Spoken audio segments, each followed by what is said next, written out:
Agjërimi.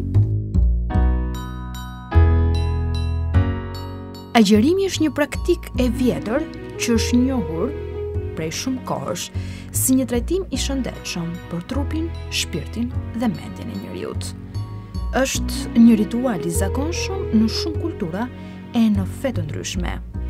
Në Islam, agjërimi do të thotë ndalimi i vetes nga ushqimi, pijet dhe marrëdhëniet seksuale prej para agimit deri në përfundim të diellit, gjatë gjithë muajit të shenjtë të Ramazanit.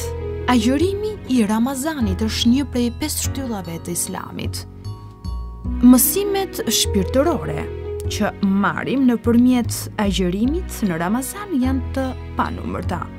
Ramazani na mëson dashurinë e sinqertë dhe të vërtetë për Allahun, derisa e kryejmë këtë akt vetëm për të. Allahu thotë në një hadith: shpërblimi për çdo vepër të birit Ademit do të shumëfishohet nga 10 deri në 700 herë. Agjërimi është një mësim për durimin dhe vetkontrollin. Disiplinon trurin duke i dhënë mendjes kontrollin ndaj dëshirave tona fizike dhe joshjeve, duke ndërtuar vullnet të fortë dhe devotshmëri efektive. Agjërimi e liron shpirtin nga robërimi ndaj dëshirave materiale. Gjatë një dite të Ramazanit, askush përveç Allahut nuk mund të na shohë nëse ne sulemi në kuzhinë dhe ham një copë nga ëmbëlsira jonë e pëlqyer, por ne kurrë nuk e bëjmë atë. Madje edhe fëmijët që fillojnë të agjërojnë nga një moshë e hershme, kurrë nuk e bëjnë atë. Ky është një test dhe një trajnim për ndërgjegjen dhe vullnetin ton, për vetrespektin dhe dinjitetin ton moral.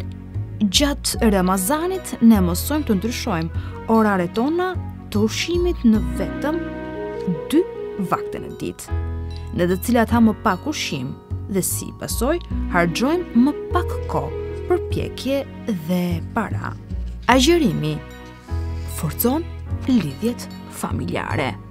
Në Ramazan, njerëzit nxiten të ruajnë lidhjet familjare duke i mbledhur të gjithë për iftar. Agjërimi në Islam kur nuk praktikohet izoluar nga shoqëria edhe jeta.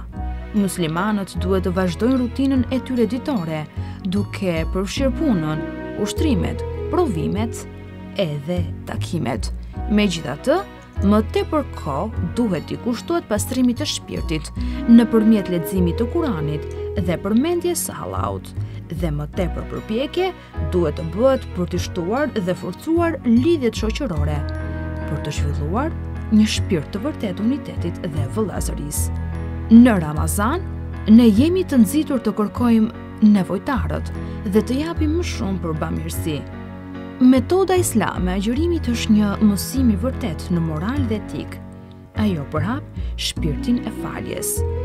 Paqja që bën me krijuesin tënd dhe shpirtin tënd shtrihet në tër universin, duke i shtuar ndjenjat e tua të tolerancës. Përveç dobive të ndryshme shpirtërore të agjërimit, hulumtimet e fundit kanë treguar efektet e tij të vlefshme në shëndetin fizik. Agjërimi i jep sistemit tretës pushim dhe bën trupin të ndihet më i lehtë.